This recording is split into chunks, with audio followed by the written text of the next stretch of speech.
cocoa butter.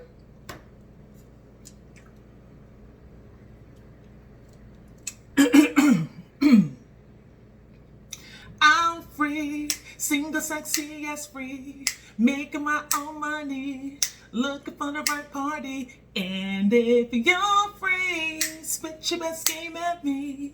If you like what you see, maybe I'll let you share my fantasy. That is Maya. It's called Free. Maya was lit back in the day. And some of y'all probably already knew it was Maya. And some of y'all were like, dang, who sings that? And then I'm sure a few of y'all was like, dang, if she sang on tune, then maybe I could figure out who the artist is. I don't care. I sing like nobody's watching. I'm going to do my thing. So don't even come for me. But anyway, yes, that is Maya. Maya was lit back in the day. And I would have gave y'all a little bit more, you know what I'm saying? I would have gave y'all a little bit more, but, you know, copyright stuff, algorithms. I can't give y'all too much. But anyway, what's up, everybody? 32 Icon here. I hope that you guys are doing well. I'm doing well myself. Please go ahead and like and subscribe if you haven't already. In good faith, I will continue bringing you great content. Oh, and I'm just another YouTube personality, so take what I say with a grain of salt and do your own research, okay? All right, so today we're going to talk about pros for using red dots on handguns. Now, I'm sure there are a lot of videos out there already. I watched videos like a year ago about red dots. So I haven't really watched any recently about the pros and the cons for having red dots on handguns. So this is pretty much my opinion. Is any of it factual? I don't know. That's why I always tell you guys to do your own research, right? So I'm just going to tell you my opinion of why I think that handguns should have red dots on them. So I'll give you the pros and I'll make another video giving you the cons. Fair enough? All right, first up. Red dots are easy. It's simple. They're easy to use, easy acquisition, right? A bunch of fun at the range. You don't gotta think too much. You don't gotta, adjust this, adjust that. You just get on the range, hook up that red dot, boom, you good to go. So it's just fun. It's just simple to have at the range, all right? Next up, as a newbie, using a red dot, you can now focus on your grip. So these guns have been cleared already. This is my Glock 19, all right? It has the RMR on here. So now as a newbie, or not even a newbie, because sometimes I always call out the newbies. It's really not the newbies. Sometimes it's us. I still have issues with my grip. I done told you guys that a few times. But with a red dot, it just lets you focus on your grip. You know when your dot is out of alignment, right? You know where, okay, if it's a little to the, well, it's going to your left, might be going to my right. But anyway, in this setup, the red dot is to my right. So if I know if I'm going to the right, then I know that I'm pulling the red dot. So now I'm going to focus on my grip to get my grip back aligned so that I can get the red dot on my target, right? So it allows me to focus on one of the greatest fundamentals of shooting, and that is the grip, all right? Now, for someone who wants to get into competition, whether you're a newbie or not, it helps you to get into competition very early on. A lot of people, from what I've seen, are a little afraid to get into competition because they think that they're not going to knock the pins down or the plates down, or they're going to be made fun of because they're not as further advanced in their skill level as the other competitors. Well, listen, with a red dot, I know in some competitions they'll put the red dots with the red dots or the optics with the optics, and then they'll put iron sights with the iron sights. From the competitions that I've been to, I didn't have a red dot, so I went with the irons. And then the red dots went with the red dots, and so they were judged accordingly. But if you are someone who wants to come into competition and just start early, throw that red dot on there. Now, granted, you will be in a different category for some competitions, but nonetheless, it'll make it a little easier because it'll take the pressure off of you of lining up the rear side with the front side and making sure the dot's in the middle, and it's a lot. And then you're going from plate to plate and trying to get it together, and child, you put that red dot on there, you will be good to go. All right, so next up, self-protection. If you have a red dot on your EDC and something really happens, listen, I've never been in a situation where I had to really protect myself. But I've seen videos where people had to draw. And from what I've seen, especially on Active Self-Protection, shout out to that channel. If you don't know who, John is, you got to go over there and check him out. But anyway, from what I've seen on his videos, a lot of the times it's point and shoot. I haven't really seen, now again, take what I said with a grain of salt and do your own research. I haven't seen a lot of times where people had to really, pull it out, square up, find, the front post, find the rear, you know what I'm saying? Do all that.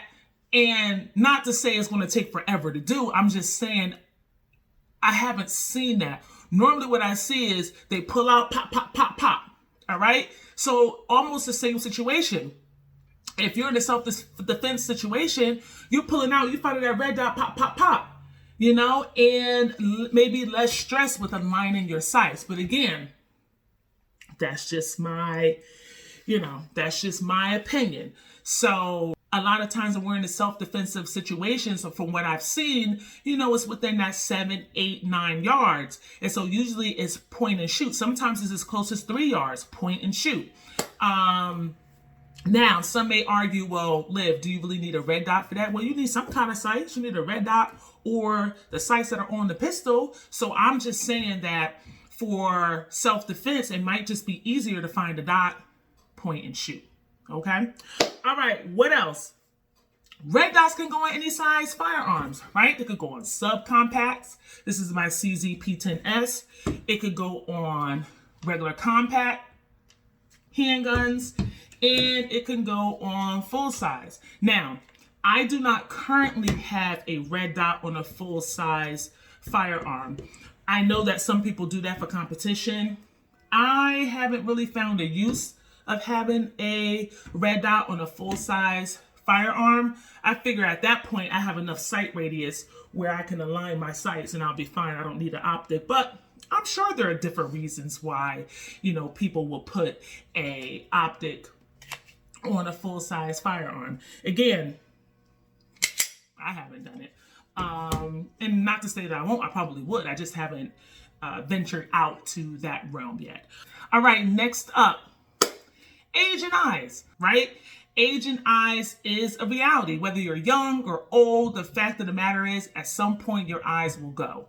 Having a red dot as a visual component to help you, whether it's in self-defense, just having a good time at the range, or in competition, it lets you enjoy shooting because you have something to focus on. And now you don't have to worry about those, that little small front post and those two rear posts with the notches in the back and the line in it and all that good stuff. So it just helps you say, hey, I still want to shoot. I still want to have fun. I can't do all of that, but I want to protect myself. So a red dot will really help someone who has age and eye issues to have a good time and protect themselves. Last reason why I think there are many pros to having a red dot is that, honestly, it might be a pretty effective learning technique for anyone. So we know that people learn differently. People learn by doing, people learn by hearing, people learn by watching other people, right? So if you take someone to the range and you say, okay, this is how you align your sights.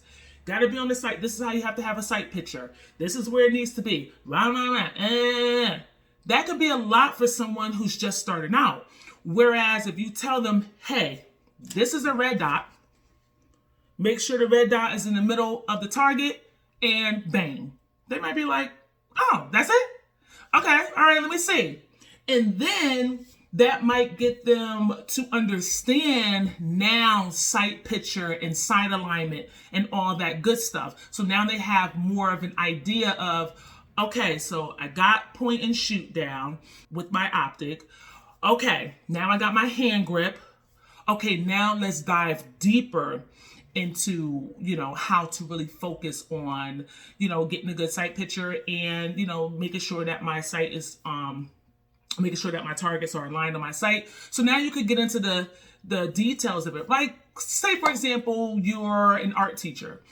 right? You don't just start off with saying, hey, we're going to draw a face. We're going to draw the eyes and the eyebrows, and then we're going to make sure that, we have the little, the nose and all the curvatures inside the nose. No, normally you start off with a circle. You say, okay, this is a circle, right? And then you split the circle into thirds. You say the eyes go up here, the nose go in the middle, the mouth go in the lower 1/3 of the circle. Right? Then you put in the details, the ears, the eyes, the eyebrows, the eyelashes, if it's a guy, the mustache, all that good stuff, right? So you want to give them a greater picture and then start putting all the details in, if that makes sense.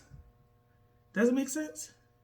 Either way, my point is there are a plethora of pros for having red dots on a firearm, particularly a handgun. All right. So you might find this video useful. You might be able to pass it along to a friend. And now I will go and give you the cons, which are pretty obvious to the pros, of why I think, red dots probably do not belong on handguns. All right.